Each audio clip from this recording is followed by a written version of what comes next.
Le film débute avec une femme nommée Yoon Ji-woo qui célèbre son anniversaire aujourd'hui. Avant de partir pour l'école, Ji-woo a pris le temps de faire de l'exercice tout en écoutant de la musique dans sa chambre.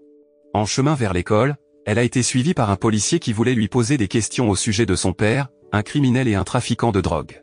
Depuis que l'affaire de son père a été révélée, Ji-woo a été mise à l'écart par ses amis en classe. Même son bureau était rempli de graffitis remplis d'insultes à son encontre. Aujourd'hui, elle a été convoquée au bureau du directeur parce qu'elle allait être renvoyée de l'école. Selon le directeur, de nombreux parents s'opposent à ce que la fille d'un criminel et d'un trafiquant de drogue fréquente la même école que leurs enfants.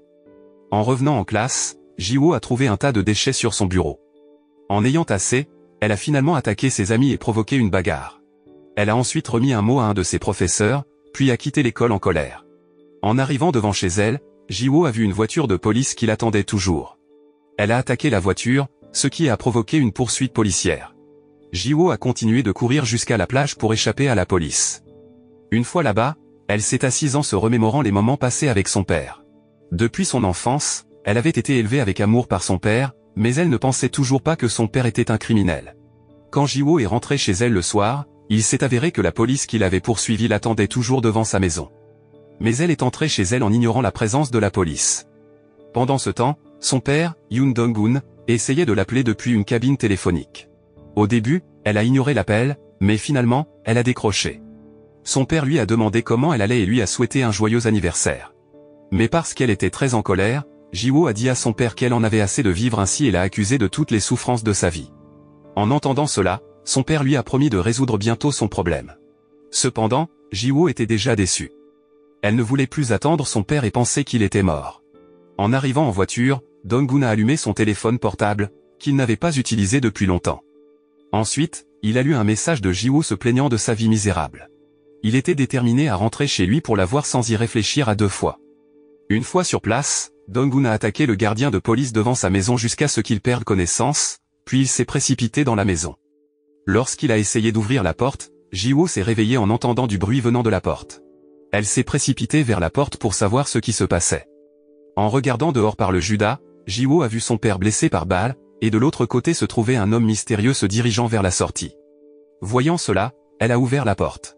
Cependant, elle ne pouvait pas sortir, apparemment son père essayait de retenir la porte pour assurer sa sécurité. Peu de temps après, Dong-gun s'excusa auprès de Ji-woo pour avoir rendu sa vie misérable avant de mourir finalement. Elle essaya d'ouvrir la porte et vit que son père gisait raide et couvert de sang.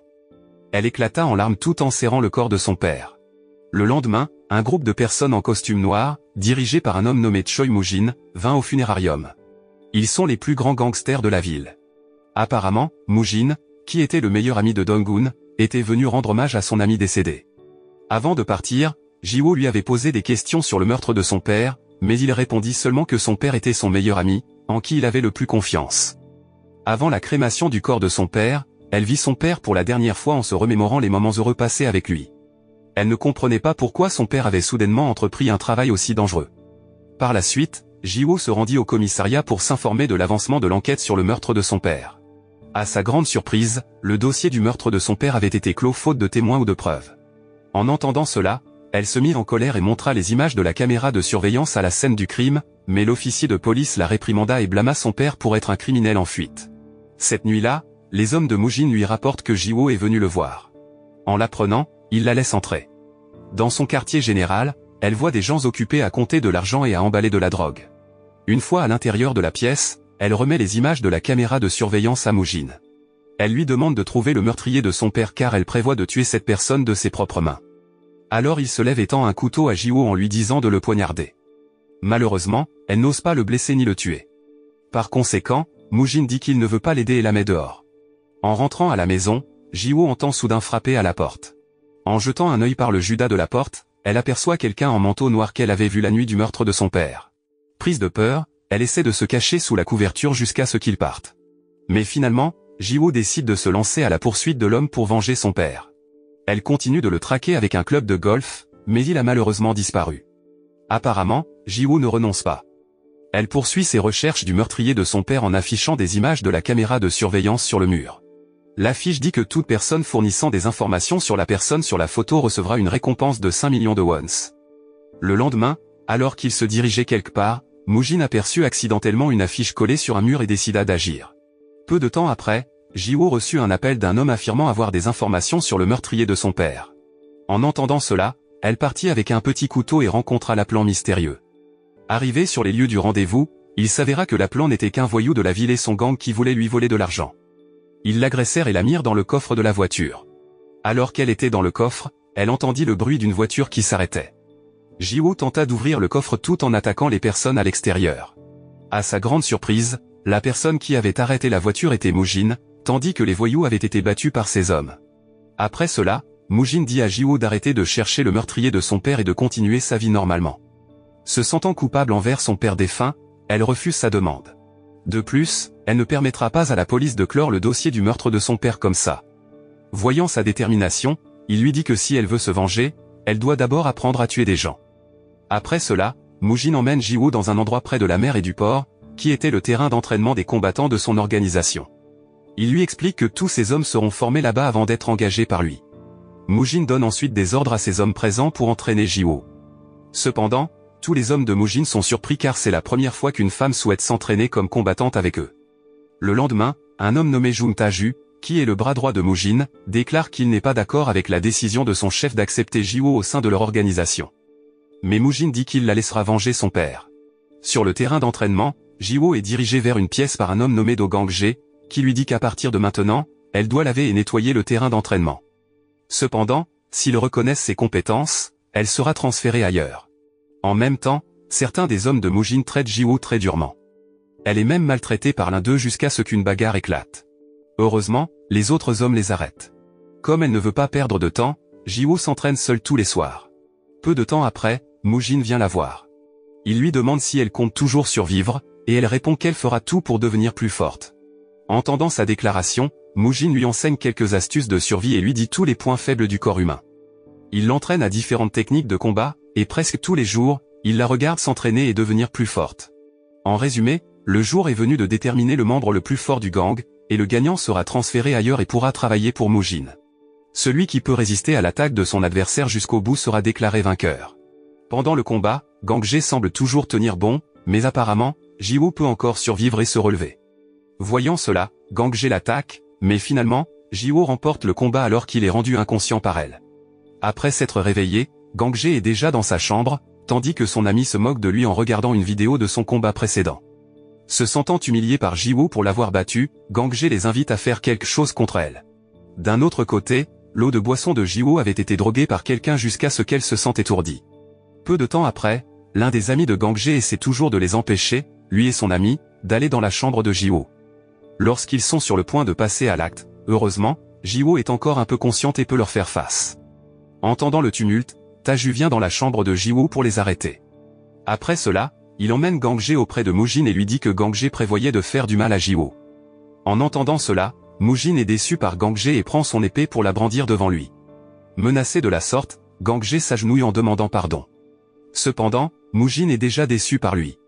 Après cela, Moojin s'approche de lui et lui inflige une punition en lui entaillant le visage avec la pointe de son épée. Dans la pièce, Ji-woo pleure tout en rassemblant les cendres du corps brisé de son père. Peu de temps après, Ta-ju vient la voir sur le terrain d'entraînement, où il la réprimande pour avoir battu Gang-jae. Ta-ju affirme que ni elle ni son père ne conviennent au monde criminel et lui conseille d'abandonner, mais elle refuse. Ji-woo est ensuite emmené dans une taverne pour rencontrer Moojin. Il explique que la taverne était l'endroit préféré de son père. De plus, il lui donne une nouvelle identité. À partir de maintenant, elle vivra sous le nom d'O-jin, car la femme nommée Ji-woo a été tuée par Gang-jae. Moojin lui remet ensuite le pistolet qu'elle a trouvé lorsque son père est mort. Il lui apprend que le meurtrier de son père était un policier. Par conséquent, il inscrit Ijin à l'école de police pour découvrir qui a tué son père. Au fil du temps, Ijin a continué à s'entraîner dur et est devenue de plus en plus compétente dans l'utilisation de diverses armes. Elle était prête à se venger. Même le tatouage de l'organisation était gravé sur sa poitrine. Ijin a officiellement rejoint l'organisation criminelle de Moojin et ne peut pas la trahir ni révéler son identité. 3 ans plus tard, Ijin entre enfin à l'école de police et rejoint l'unité criminelle. Ce jour-là, elle est chargée de poursuivre un suspect de meurtre en fuite depuis longtemps. Elle dit alors à son ami d'appeler à l'aide pendant qu'elle entre dans le club. À l'intérieur du club, l'homme fait du trafic de drogue avec un dealer masculin. Pendant ce temps, Ijin vérifie les chambres une par une. Elle trouve une femme en train de mourir d'une overdose et lui vient en aide. Après cela, elle découvre une pièce où plusieurs hommes mènent des transactions de drogue. Sans réfléchir, elle entre directement et une bagarre éclate. Peu de temps après, la voiture de police arrive, et Hee-jin est vue menottant le suspect. Entre-temps, un homme nommé Jeune Pei-Eldo est toujours en colère contre elle, car on considère qu'elle a contrecarré ses plans élaborés depuis 6 mois. Apparemment, l'homme était un policier venant de l'unité antidrogue et qui travaillait en infiltration pour arrêter le suspect. Finalement, ils se sont battus pour le suspect. En fin de compte, Hee-jin a été appelé par le capitaine et a permis à Pei-Eldo de prendre le suspect. Pei-Eldo a dit avec colère qu'il ne la reverrait jamais. Pendant ce temps, une bagarre de gang éclate, et on voit Moo-jin marcher tranquillement au milieu de la bagarre. Apparemment, il était sur le point d'attraper un homme qui était son partenaire de travail car l'homme avait été surpris en train de trahir son organisation en vendant de la drogue à d'autres personnes. L'homme supplie alors Moo-jin de lui faire grâce, mais Moo-jin le tue brutalement. Le lendemain, on voit Hee-jin se diriger vers le siège de la police d'Incheon. Elle prévoit de se porter volontaire pour rejoindre l'unité antidrogue et rencontre un homme qui est le chef de l'unité antidrogue, nommé le capitaine Cha Jae-hyo. Quand elle voit son visage, Hee-jin se souvient du meurtrier de son père. Après avoir vu son profil et ses compétences, le capitaine Cha l'accepte enfin dans son unité, et à partir de la semaine prochaine, elle fera partie de son équipe. En soirée, Hee-jin se rend chez Moo-jin pour lui annoncer qu'elle a été acceptée dans l'unité antidrogue de la police. Elle évoque ses soupçons concernant le capitaine Cha, qui est venu chez elle en portant la même veste que celle portée par le meurtrier de son père. Après cela, Moo-jin raconte l'histoire du jour où le père de Hee-jin l'a sauvé en premier. À l'époque, il y avait une bagarre entre des gangsters jusqu'à ce que son gangster soit acculé. Ces hommes l'avaient abandonné, mais son père était resté avec lui. Ils avaient capturé ce moment en photo, puis Moo-jin affiche la photo sur son bureau. Il remet le couteau de son père à Hee-jin et lui dit de tuer le meurtrier de son père avec ce couteau. Pendant ce temps, au commissariat, un homme nommé Chang-go est interrogé. La police lui demande de nommer ses amis et son patron, mais au lieu de répondre, il détourne la question en fournissant d'autres informations sur un homme nommé Mango qui aurait créé un nouveau type de drogue sous forme de bonbons. En revenant dans sa chambre, Pei-Eldo entre accidentellement en collision avec Hee-jin, qui s'apprête à rejoindre l'unité antidrogue, où elle lui dit qu'elle a rejoint l'unité antidrogue. Apprenant cela, il proteste auprès du capitaine Cha et dit qu'il n'a pas besoin d'une femme dans son équipe car elle ne sera qu'un fardeau. Le capitaine Cha essaie de le calmer en disant que Hee-jin ne durera peut-être qu'un mois. Entendant pourquoi son capitaine a accepté Hee-jin, Pei-Eldo accepte à contre-ségur sa présence dans l'unité antidrogue. Dans le même temps, le capitaine Cha enquête sur le cas d'un homme qui est mort en mettant fin à sa vie dans une voiture. L'homme a été tué par Moo-jin à l'aide de gaz empoisonné, mais il fait passer l'affaire pour un suicide. Pendant ce temps, Taju parle à Moo-jin en disant qu'il doute toujours de la loyauté de Hee-jin. Mais Moo-jin dit qu'il fait confiance à sa décision et qu'il a l'intention de se venger. De plus, elle peut être utilisée comme une arme au sein de l'organisation. D'un autre côté, Pei-Eldo et l'équipe ont commencé à chercher l'endroit où se trouve un trafiquant de drogue nommé Mango, mais il ordonne plutôt à Hee-jin d'effectuer la mission elle-même. Agacée, Hee-jin entre dans le lieu. Mais lorsqu'elle a montré sa carte d'identité, l'homme l'a soudainement attaqué jusqu'à ce qu'une bagarre éclate. Apparemment, Pei-Eldo a délibérément demandé à Hee-jin d'entrer pour servir d'appât afin de capturer Mango lorsqu'il tenterait de s'échapper de sa cachette. Mais comme il ne sortait pas, Pei-Eldo est entré pour vérifier Hee-jin. Arrivé sur place, Pei-Eldo est stupéfait de voir les gangsters allongés inconscients sur le sol. Ensuite, il entre dans la pièce et trouve Hee-jin attrapant avec désinvolture un homme nommé Mango. Pei-Eldo n'aurait même pas pensé qu'elle pourrait attraper Mango et mettre hors d'état de nuire ces hommes seuls. Après cela, Mango leur demande à propos du mandat d'arrêt, mais Pei-Eldo répond simplement en riant. Hee-jin et Pei-Eldo se précipitent ensuite pour trouver les drogues qui se trouvaient là-bas. Toute la pièce est fouillée, mais ils ne trouvent pas de drogue jusqu'à ce que Hee-jin soit suspicieuse envers le barman, qui semblait très nerveux. Elle essaie de vérifier la bouteille de vin derrière le barman et y trouve de la drogue. Mango est finalement arrêté pour avoir été prouvé en possession de drogue. En rentrant chez elle, Pei-Eldo semble très préoccupé par Hee-jin. Il la réprimande pour ne pas porter de gilet de sécurité car il craint que quelqu'un ne lui fasse du mal. En arrivant au bureau, Mango est interrogé. Il explique que sa drogue est un nouveau type qui n'a pas encore été distribué, et la personne qui l'a fabriqué s'appelle Gang G. Il y a 5 ans, Gang G a failli tuer Ji-woo, mais il a perdu le combat jusqu'à ce que Moo-jin marque son visage avec son épée. Après cela, il a quitté le groupe de Moo-jin et a produit un nouveau type de drogue qui n'a été détecté dans aucun test, de sorte que l'utilisateur ne serait pas attrapé, ce qui a suscité l'intérêt de nombreuses personnes pour l'acheter. Hee-jin, qui le savait en secret, en a informé Moo-jin. Cette nuit-là, Hee-jin obtient enfin l'accès à la base de données de la police, et elle en profite pour consulter les preuves du meurtre de son père. Malheureusement, le tueur portait un casque intégral, ce qui rendait difficile son enquête. Elle découvre que le capitaine Cha avait pour mission d'arrêter un trafiquant de drogue le jour de la mort de son père. Elle ne sait toujours pas s'il s'agit de son père ou non. D'un autre côté, Muujin ordonne à Taju d'enquêter sur l'identité du producteur de ce nouveau type de drogue. Après cela, Muujin et son secrétaire Kang So-yeon négocient avec un yakuza qui souhaite acheter des drogues auprès d'eux. Le lendemain, Hee-jin et tous les membres sont informés qu'ils partiront immédiatement en mission pour arrêter un trafiquant de drogue en fuite depuis une dizaine d'années. Avant de partir, tous leurs téléphones portables sont collectés afin qu'il n'y ait pas de traître pendant la mission. Peu de temps après l'annonce de leur cible, il s'avère qu'ils vont arrêter Choi Muujin, un trafiquant de drogue qui contrôle 90% de la distribution en Corée du Sud. Hee-jin, qui le sait, est nerveuse. Elle ne sait pas quoi faire. Il se dirige ensuite vers le laboratoire secret de Muujin à l'intérieur d'un navire. La police a préparé cela très soigneusement pour que Muujin ne puisse pas s'échapper. Le capitaine Cha observe depuis le navire à travers la caméra que Pei-il-do a apportée pour élaborer des stratégies. Une fois les préparatifs terminés, il passe à l'action. Hee-jin, qui voit où se trouve Muujin, veut le prévenir, mais elle ne peut rien faire car Pei-il-do la suit toujours. Soudain, quelqu'un attaque Pei-il-do, détruisant sa caméra, mais Pei-il-do réussit tout de même à le neutraliser. Pei-il-do, qui connaît désormais l'emplacement de Muujin, descend au laboratoire et le force à se rendre. Mais soudain, il y a une panne de courant et un grand incendie sur le navire. Par conséquent, leur mission a échoué car les preuves ont déjà été brûlées. Ils n'obtiennent aucune séquence vidéo de leur séjour dans le laboratoire et de leur rencontre avec Muujin car leur caméra est cassée. Soudain, Hee-jin crie, et elle trouve un pistolet qui appartenait prétendument au tireur. En réalité, c'est le pistolet du meurtrier de son père qu'elle a gardé, puis elle souhaite voir la réaction du capitaine Cha en voyant le pistolet. D'un autre côté, Muujin, qui est retourné à son quartier général, est très en colère car personne ne l'a informé de la mission. Taju demande pourquoi Hee-jin ne leur en a pas parlé. Par ailleurs, Hee-jin continue de contacter Muujin avec un numéro secret, mais il ne décroche pas car il sait que c'est un appel de sa part. Pendant ce temps, au commissariat, ils interrogent les personnes arrêtées sur le navire. Mais malheureusement, aucune d'entre elles n'ose parler de peur que leur vie soit menacée. Le capitaine Cha est suspicieux de l'incident de tir qui a échappé à Muujin, il vérifie alors tous les pistolets de ses hommes, et il s'avère qu'aucune balle ne manque. Après le départ du capitaine Cha, Hee-jin demande à Pei-il-do pourquoi le capitaine Cha veut tant attraper Muujin. Il lui montre ensuite l'opération visant à capturer Muujin. Muujin était leur cible principale depuis ces 11 dernières années.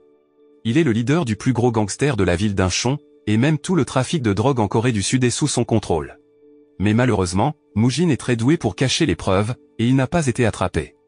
Inopinément, lorsqu'Hee-jin voit la photo de son père, Pei-il-do explique que cette personne était le meilleur ami de Muujin, tué il y a 5 ans.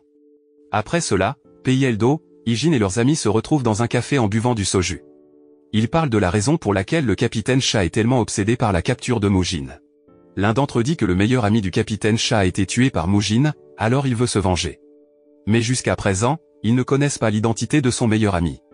Hee-jin s'éclipse un moment pour essayer de contacter à nouveau Muujin, et finalement, il décroche le téléphone.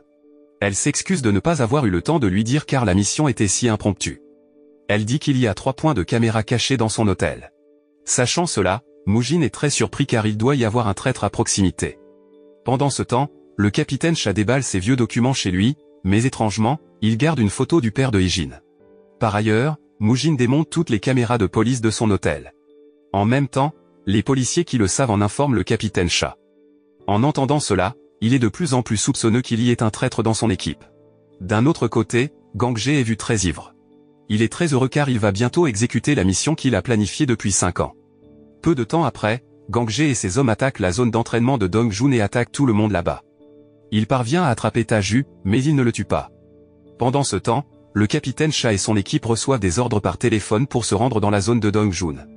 Lorsqu'ils arrivent, ils sont déjà en retard. Taju, gravement blessé, ne veut donner aucune information, la situation dans la zone devient très précaire, et au milieu de la zone d'entraînement, il y a un message écrit avec du sang, I'm back. Peu de temps après, Pei-il-do rapporte au capitaine Cha qu'au moins 4 personnes ont été tuées et des dizaines d'autres ont été blessées. Ailleurs, Muujin est furieux d'apprendre que sa zone d'entraînement a été attaquée. Mais le secrétaire Kang lui demande de ne pas agir précipitamment car l'endroit n'est pas légalement lié à lui, et il serait dangereux d'être pris. Dans la zone d'entraînement, la police recherchait toujours les agresseurs et a finalement trouvé des preuves d'un nouveau type de drogue. Ils ont essayé de fouiller les environs à la recherche de témoins. Mais personne n'osait parler, y compris les victimes. Pei-il-do dit soudain à Hee-jin que ce qui s'est passé là-bas doit être terrible, et il promet de la protéger si jamais il se retrouve dans une telle situation. Le lendemain, les funérailles des victimes ont eu lieu. Hee-jin y participe, mais elle porte un casque pour ne pas se faire repérer. En rentrant chez elle, elle croise le capitaine Cha et Pei-il-do. Inopinément, le capitaine Cha a rencontré Muujin à la salle funéraire, et ils semblent entretenir une rancune l'un envers l'autre. Le capitaine Cha dit qu'il mettra fin à cela le plus rapidement possible. Il en a assez de voir que Muujin n'est toujours pas capturé. Muujin rit et dit au capitaine Cha qu'il ne pourra jamais le capturer. Le lendemain, un membre de l'unité antidrogue nommé Nadaeso parvient enfin à identifier le visage de la personne qui a attaqué le centre d'entraînement de Dongjun, et le coupable est Gang Ge. Le capitaine Cha, qui le voit, explique qu'il était autrefois membre de Dongjun, mais il a été signalé mort dans la zone d'entraînement il y a 4 ans. Le capitaine Cha est sûr qu'après cela, Muujin va forcément bouger. Il donne l'ordre de libérer Mango comme appât. Ijin proteste, craignant le sacrifice de nombreuses vies, mais le capitaine Cha s'en moque.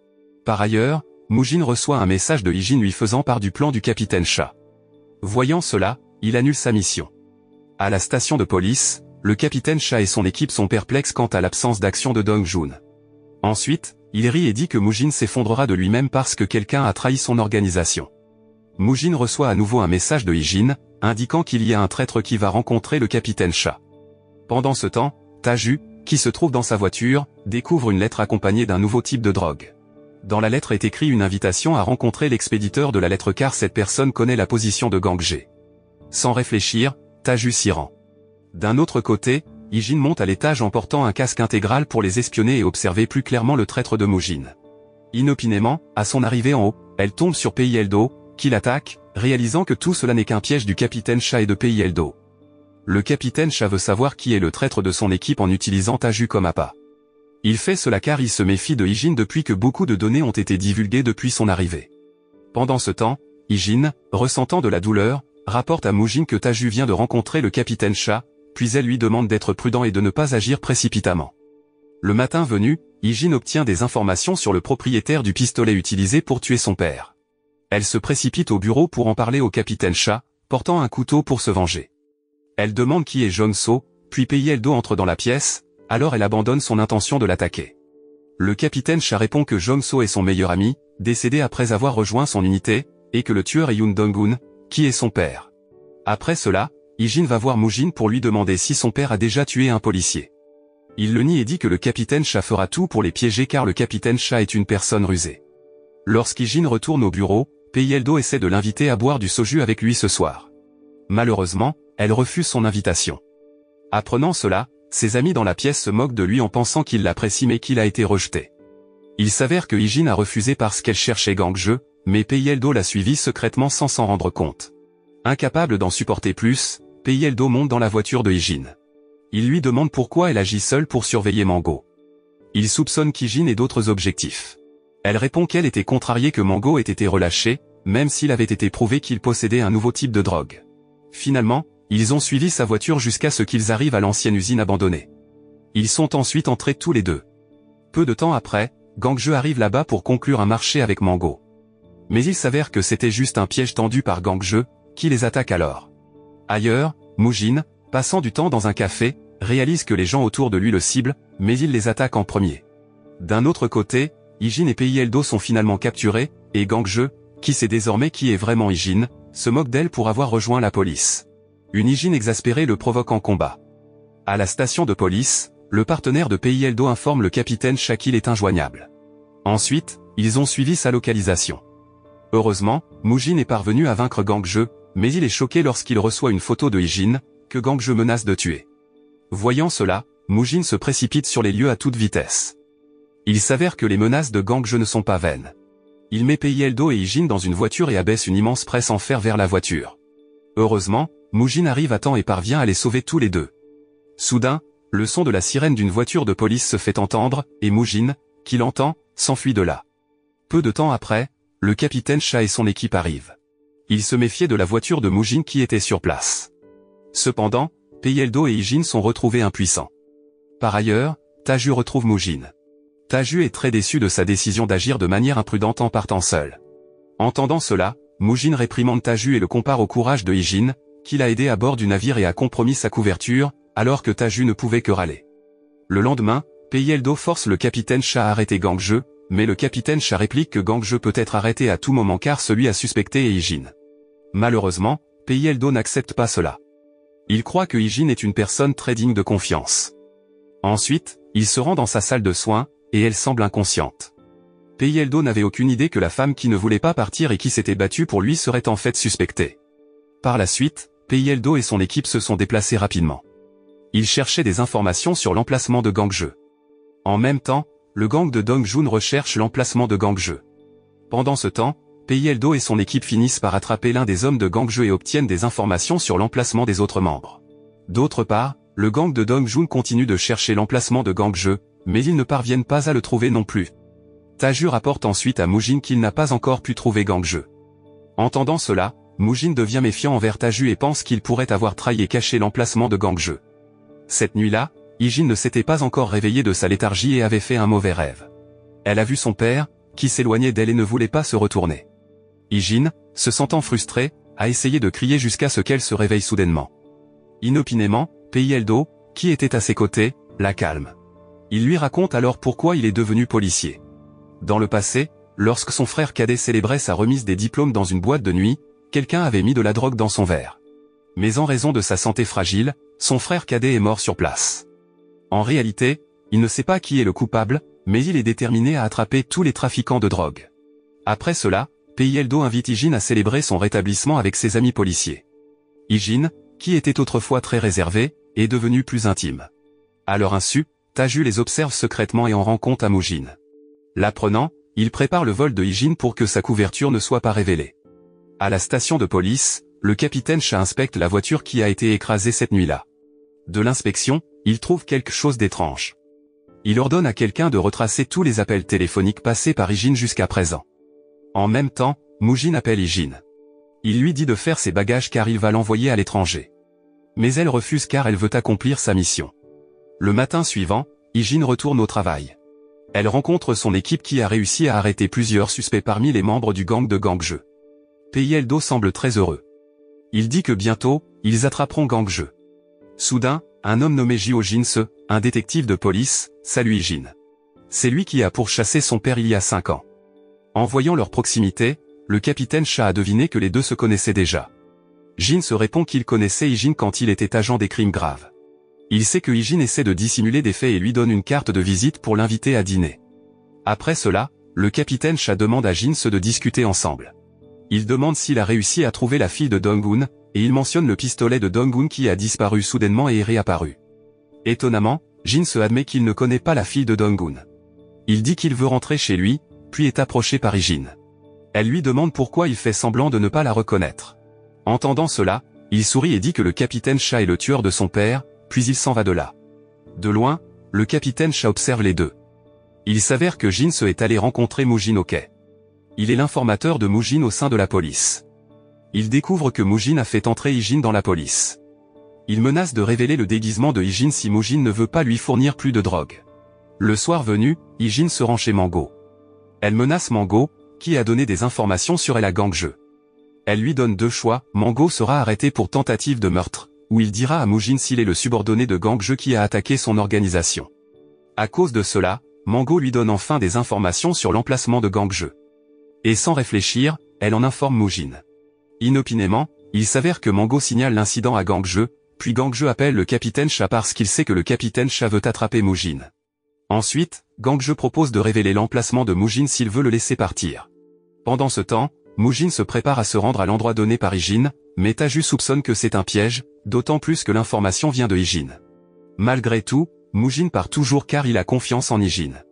Il dit à Taju de rester là car quelqu'un doit veiller sur leur gangster s'il venait à mourir.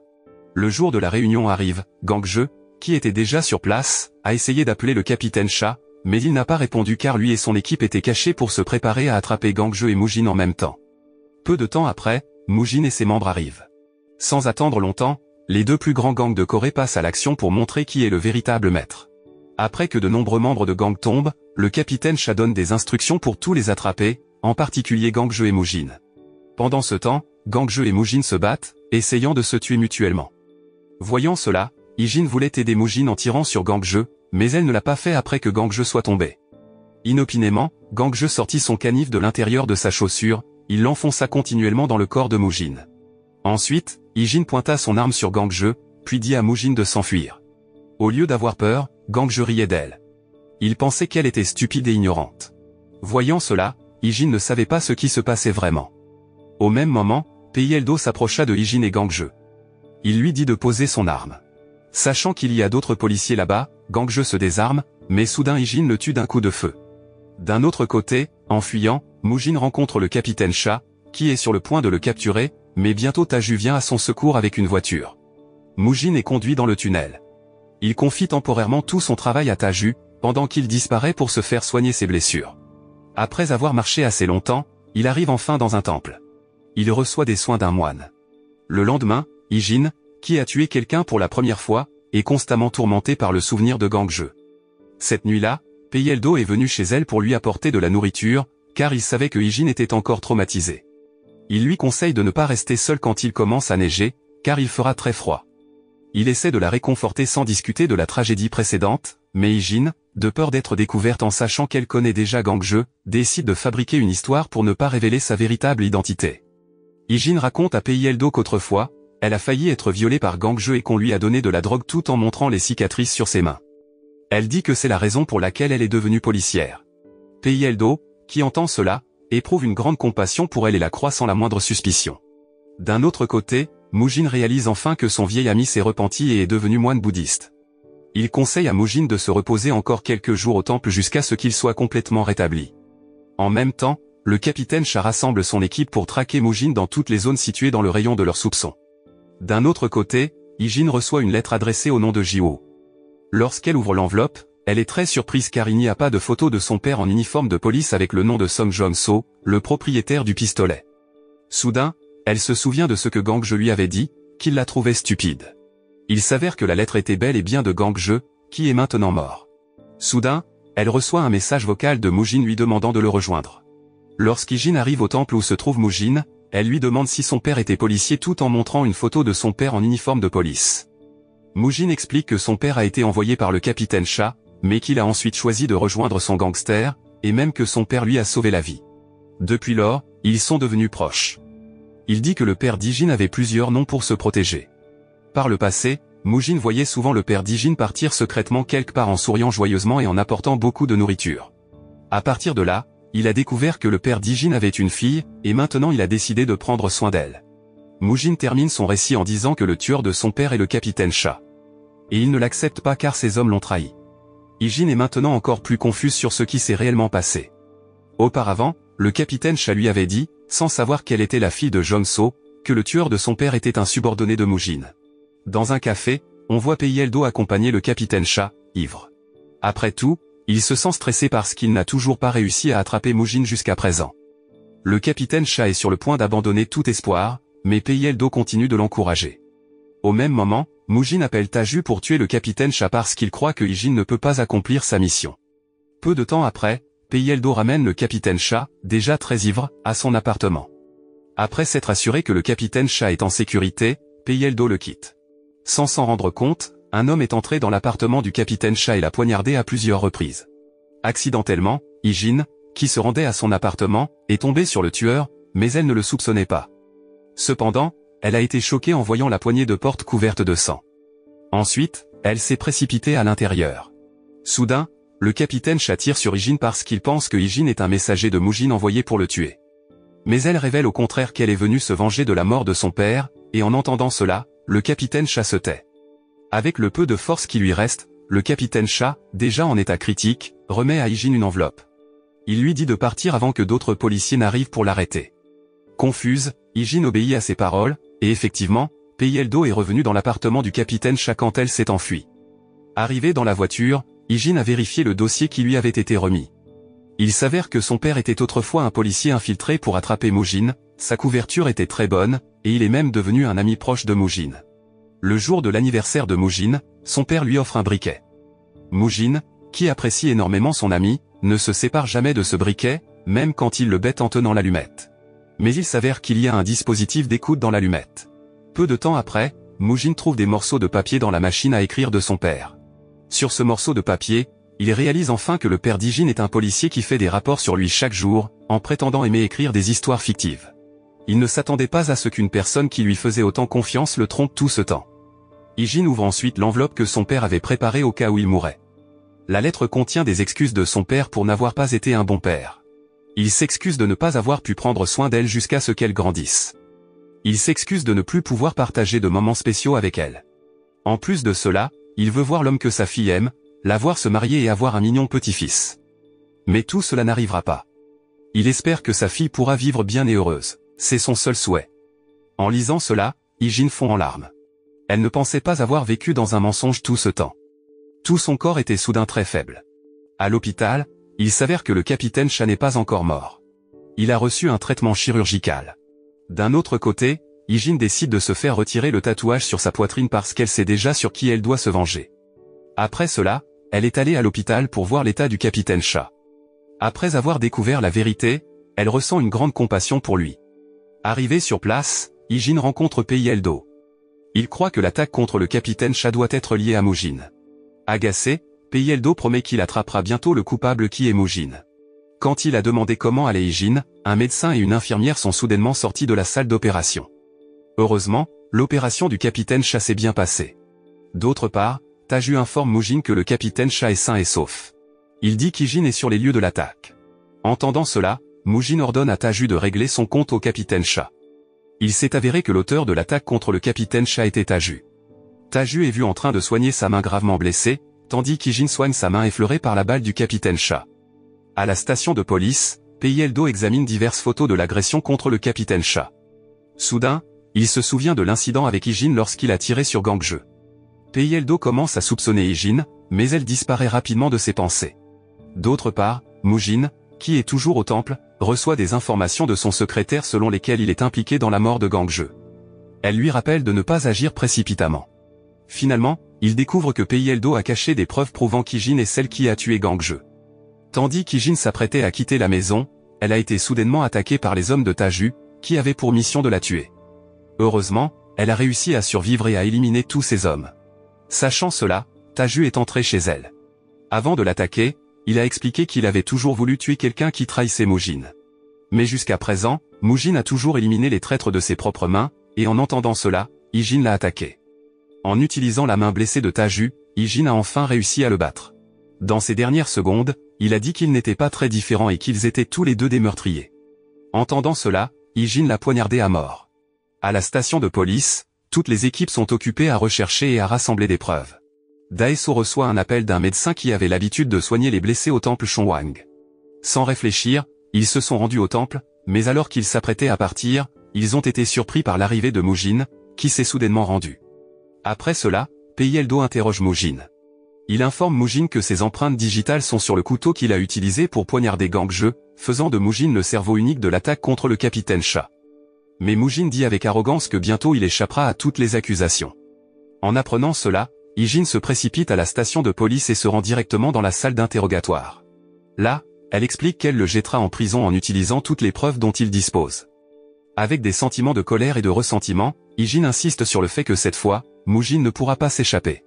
Daeso, qui vérifiait les images de vidéosurveillance, a vu l'une des voitures sortir de la maison du capitaine Cha. Ils ont rapidement relevé la plaque d'immatriculation de la voiture. D'autre part, un officier remet un dossier à Pei-Eldo, apparemment un dossier d'historique des appels entre Hee-jin et le capitaine Cha. Auparavant, il avait ordonné à l'un des officiers de remettre le dossier à Pei-Eldo en cas de problème. Apparemment, Hee-jin demandait des preuves de l'attaque de Gangje à l'un des agents sur les lieux de l'enquête, arguant qu'elle avait pris le couteau utilisé par Mujin. En apportant le couteau, Hee-jin a informé Mujin que les preuves sous forme d'un couteau avaient été sécurisées.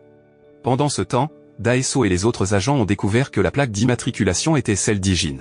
Daeso raconte à Pei-Eldo l'immatriculation et les images de vidéosurveillance montrant Hee-jin quittant le lieu de la maison du capitaine Cha.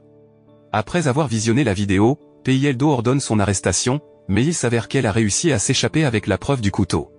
D'autre part, Mujin et sa secrétaire quittent le commissariat de police parce que, sans preuve, Pei-Eldo ne pourra jamais le maintenir en prison. Apparemment, Mujin teste délibérément Hee-jin pour savoir si elle lui est toujours fidèle. À la station de police, toutes les équipes paniquent. Ils vérifient le bureau d'Hee-jin. Ils n'imaginaient pas qu'elle avait attaqué le capitaine Cha. Sachant cela, Daeso semble très en colère et blâme Pei-Eldo, mais ce dernier reste silencieux tout en se souvenant de toutes ces histoires suspectes. Après avoir réalisé que Pei-Eldo était furieux et qu'il blâmait Mujin. Arrivé au quartier général, Mujin est informé que Taju et ses hommes ont été tués par Hee-jin. Finalement, Mujin découvre pourquoi elle l'a sorti du commissariat de police, non pas parce qu'elle lui est toujours fidèle, mais parce qu'elle veut l'éliminer de ses propres mains. Sachant cela, Moujin interdit à ses hommes de chercher Hijin parce qu'il sait qu'elle viendra bientôt le rencontrer.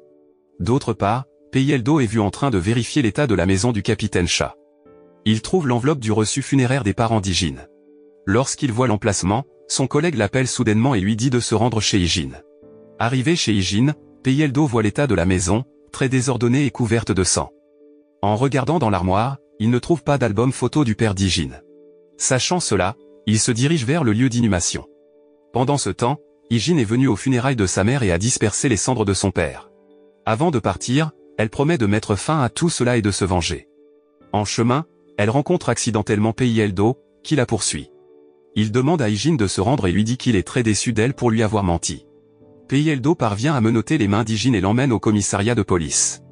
Tous ses collègues étaient en colère lorsqu'ils sont arrivés, y compris Daeso. Ils étaient très déçus d'elle, qu'ils considéraient comme leur propre sœur. Au quartier général, Moujin découvre qu'Hijin a été arrêté, mais au lieu d'être heureux, il ordonne à sa secrétaire de la libérer. Il semble qu'il veuille tuer Hijin de ses propres mains. À la station de police, Peiyeldo se rend dans la cellule de détention et soupçonne qu'Hijin a poignardé le capitaine Cha par peur de révéler son identité. Hijin, qui n'a rien dit, finit par se lever et dit qu'elle n'a pas poignardé le capitaine Cha, bien qu'elle ne soit pas sûre que Peiyeldo croira ses paroles. Le lendemain, le secrétaire Kang va voir Hijin et lui transmet le message de Moujin de la rencontrer dès qu'elle sera libre. Le secrétaire Kang demande à Peiyeldo de l'emmener à l'hôpital car elle a besoin de soins. Au début, il n'est pas d'accord, mais le secrétaire Kang le menace de révéler au public que le gang de Dongjun a envoyé quelqu'un pour espionner la police. À cause de cela, il finit par accepter et l'emmène à l'hôpital. D'autre part, Moujin a dit à ses hommes de se préparer à aller chercher Hijin. À son arrivée à l'hôpital, Hijin a été soignée par un médecin et une infirmière. Apparemment, l'infirmière était la femme qu'elle avait sauvée quand elle avait fait une overdose en boîte de nuit. À l'extérieur de la chambre, Peiyeldo reçoit la nouvelle que le capitaine Cha s'est réveillé de son coma. Il se précipite vers le capitaine Cha et lui dit qu'Hijin était celle qui avait essayé de le tuer. En entendant cela, le capitaine Cha explique qu'un membre de Dongjun nommé Jeonso est décédé il y a 5 ans. Il explique qu'Hijin était la fille de Jeonso. Elle rejoint Dongjun pour découvrir qui a tué son père, et finalement, Peiyeldo découvre qu'elle n'a jamais poignardé le capitaine Cha. Avant de partir, le capitaine Cha lui ordonne d'aider Hijin. D'autre part, Hijin libère ses menottes, et l'infirmière lui donne une clé de voiture et lui dit de sortir par la porte de derrière. Alors qu'elle s'apprêtait à partir, elle a soudainement été attaquée, mais elle a réussi à les battre tous et est allée directement au parking. Soudain, Peiyeldo est arrivé et a essayé de retenir Hijin. Il lui a dit qu'il savait déjà tout. Il lui interdit de partir, mais elle insiste toujours pour se venger. Sans le savoir, Peiyeldo lui met des menottes aux mains jusqu'à ce qu'ils finissent par se disputer. Peu de temps après, les hommes de Moujin sont venus les encercler et les attaquer. Heureusement, ils sont montés dans la voiture, ont appuyé sur l'accélérateur et ont laissé derrière eux les hommes de Moujin. Le lendemain, Moujin prépare la cérémonie funéraire de Taju et est informé par ses hommes qu'Hijin a réussi à s'échapper. Pendant ce temps, Peiyeldo a amené Hijin dans une maison près de la plage. Après être entré dans la maison, il l'a aidé à soigner sa blessure. Il lui conseille que la rancune peut détruire quelqu'un, et en entendant cela, elle pleure et exprime tous ses sentiments. Peiyeldo lui dit qu'il l'aidera jusqu'au bout. Il lui dit qu'elle peut compter sur lui, alors elle n'a pas besoin de tout faire seule. Ailleurs, Moujin se remémore son passé quand il trouve un pistolet sur la machine à écrire que le père d'Hijin a choisi. En même temps, Taju informe que Jeonso rencontre sa fille car les émotions de Moujin le tirent devant la porte de l'appartement de sa fille. Dans ses rêveries, le secrétaire Kang entre soudainement pour voir Moujin et lui dit que son mandat d'arrêt a été émis. Lorsqu'elle suggère que Moujin devrait fuir à l'étranger, il jette soudainement une photo de lui et de Jeonso par terre. Voyant cela, le secrétaire Kang quitte sa chambre. D'un autre côté, lorsque Peiyeldo se réveille, il pense qu'Hijin s'est enfui et l'a abandonné. Mais il s'avère qu'elle est sur la plage en train de profiter de l'air du matin. Après cela, ils se sont précipités tous les deux vers le siège de la police d'Inchon. Lorsque leur voiture s'est arrêtée à un feu rouge, Hijin a dit qu'elle suivrait les conseils de Peiyeldo, tout comme Peiyeldo, qui a promis qu'il l'accompagnerait toujours en toutes circonstances. Mais leur conversation s'arrête soudainement lorsqu'une personne sur le côté de sa voiture tire sur Peiyeldo. Les mains tremblantes, elle a pris son arme et est allée rencontrer Moujin. Arrivé au siège, Hijin a pointé une arme sur le gardien et lui a ordonné d'ouvrir la porte, ce qui a entraîné une bagarre entre eux et elle. Après avoir réussi à vaincre tous les hommes de Moujin, elle a finalement rencontré le meurtrier de son père, Choi Moujin. Avec la dernière de ses forces, Hijin a pointé l'arme sur Moujin, demandant pourquoi il a dû tuer son père. Lorsqu'elle a vu la photo de son père allongé par terre, elle l'a mise dans sa poche. Il dit qu'il l'aime vraiment, une femme qui ne connaît pas la peur. Mais sans réfléchir, Ijin l'a attaqué, et en conséquence, ils se sont engagés dans une bataille acharnée. Apparemment, Mujin est un adversaire coriace pour elle, et il a réussi à la neutraliser très facilement. Avec une démarche chancelante, Mujin s'est approché de Ijin et s'apprêtait à la tuer, mais elle a réussi à se relever et à le poignarder. Enfin, elle a vengé la mort de son père et de Peieldo. Après cela, elle est partie. À la fin de l'histoire, Ijin visite la tombe de ses parents et y dépose une photo d'elle avec son père. Peu après, elle a visité la tombe de Peieldo. La morale que l'on peut tirer de ce film est que chercher à se venger ne fait que nous faire perdre davantage les personnes que nous aimons. Il vaut mieux laisser aller et attendre que le karma fasse son travail.